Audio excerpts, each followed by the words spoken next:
근본적으로 트랜스 지방을 줄이기 위해선 마가린과 셔트닝 같은 원료 유지가 바뀌어야 한다. 국내 한 제과업체에선 수소 첨가 대신 유지의 분자 배열을 달리해 물성을 바꾸는 연구를 3년째 계속해오고 있다.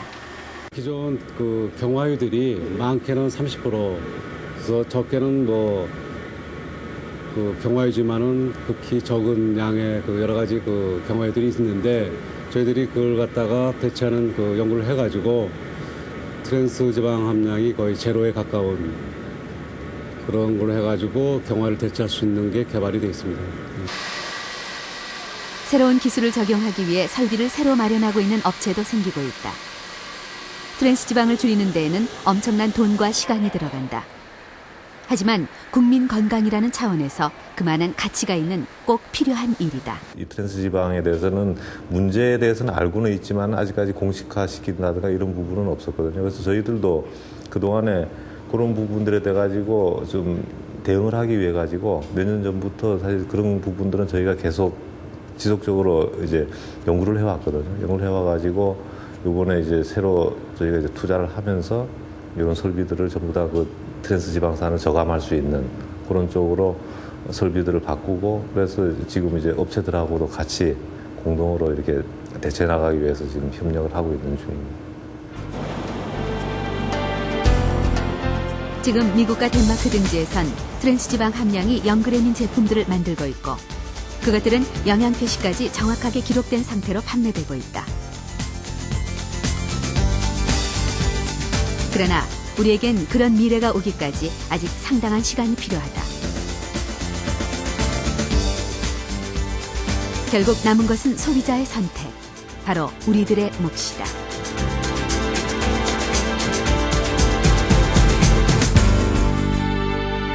그럼 우리는 어떤 지방을 먹어야 할까요?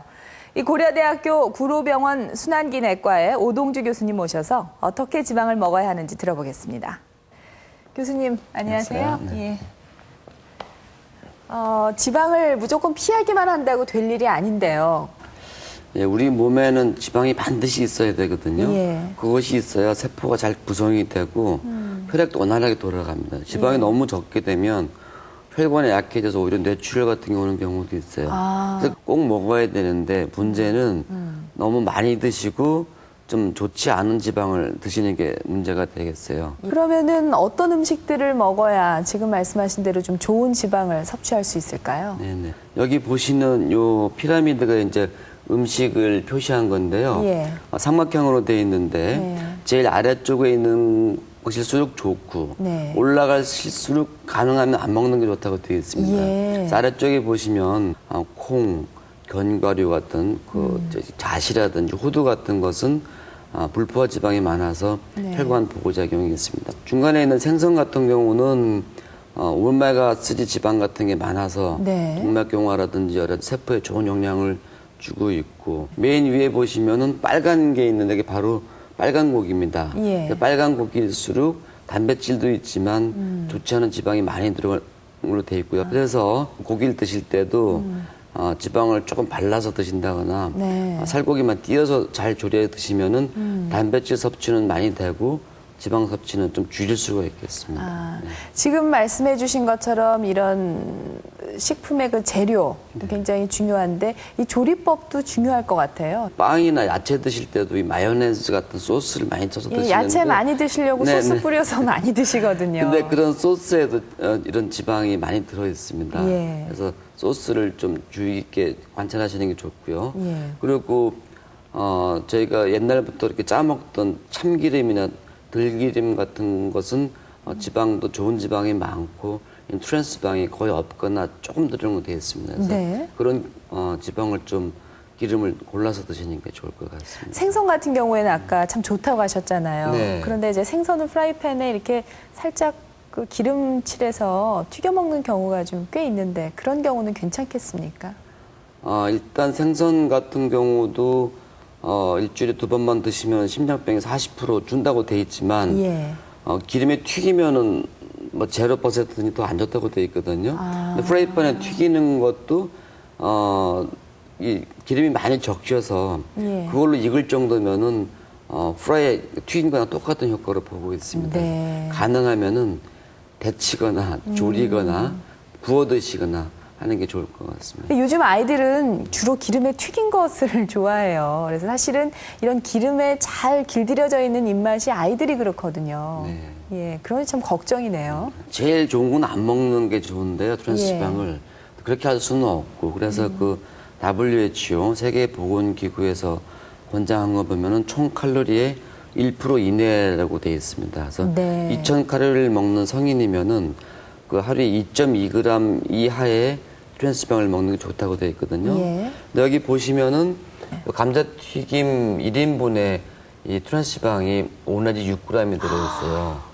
그러니까 3배는 되는 셈이네요. 네네. 드시려면은 요거에 한 3분의 1 정도만 드시는 게 좋고 예. 여기 보시는 요 페스트리나 이 도너츠 같은 경우는 하나만 드셔도 벌써 2, 3g이 있기 때문에 하루에 하나 드시면 하루에 필요한 트랜스지방 먹으면 안 되는 그 양을 이미 넘어가는 거죠. 그러니까 뭐 이 작다고 해서 하나 다 먹으면은 이미 하루에 필요한 트랜스지방을 넘기는 게 되는 그렇죠. 거네요. 이런 비스켓이나 과자도 이 한 봉에 되게 한 4, 5g 들어있기 때문에 네. 반 봉만 드시면은 2.2g에 겨우 맞출 수 있는 정도입니다. 네. 장기적으로 봐서는 이러한 간식들이 오히려 혈관에 더 나쁜 영향을 줄 수 있거든요. 예. 이 트랜스 지방은 임신 중인 어머니가 드시면은 네. 태반을 통해서 아이한테까지 넘어갈 수도 있어요.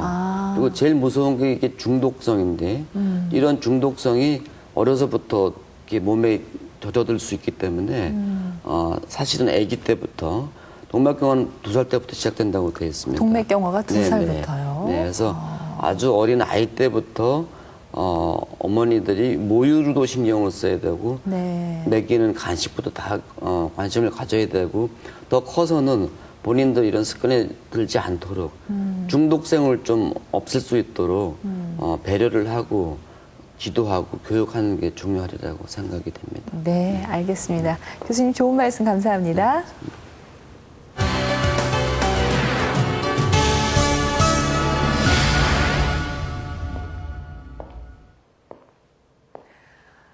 명의클리닉 유병철 교수의 간암 이야기 2번째 시간입니다. 이 간암은 과거에는 걸리면 사망으로 이어지는 불치의 병이었지만 이제는 초기에 발견하면 대부분 고칠 수 있다고 합니다. 그런데 문제는 이 간암을 초기에 발견하기가 쉽지 않다는 데 있습니다. 간암을 초기에 발견하려면 어떻게 해야 할까요? 이런 분들은 특히 더 조심하십시오. 무릎 세워보세요. 간암병동에 입원 치료 중인 나석도 씨. 그는 얼마 전 소화불량 증세로 검사를 받았는데 뜻밖에도 간암 판정을 받았다. 밥한 것도 안 네. 저기 뭐 변도 보셨고요. 뭐 전에부터 옛날에 그 B형 간염이라고 있었거든요. 그 한 5년 정도 됐고요. 그래 됐는데 자꾸 이제 속도 안 좋고 처음에는 몸 관리를 많이 했었는데 뭐 이제 뭐 한 25년 지났으니까 조금 안정을 취했다 싶었는데 어느 날 뭐 갑자기 뭐 피검사하고 뭐 이러니까 뭐 암 세포가 좀 많이 있다 이 하더라고요.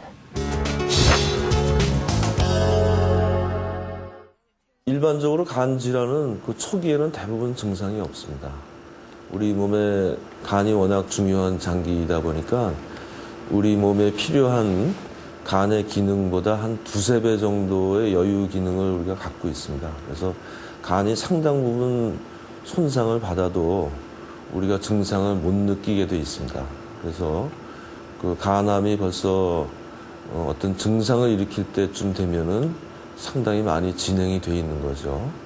그래서 간암이 많이 진행이 되면은 간이 있는 우상복부에 이렇게 덩어리가 만져질 수도 있고 그쪽에 통증이 올 수도 있고 또 뭐 기존에 이미 그 B형이나 C형 간염 또 간경변 이런 거를 갖고 있던 환자들에서 간암이 잘 생기기 때문에 또 그 기존 간질환의 증상이 조금 악화되는 정도.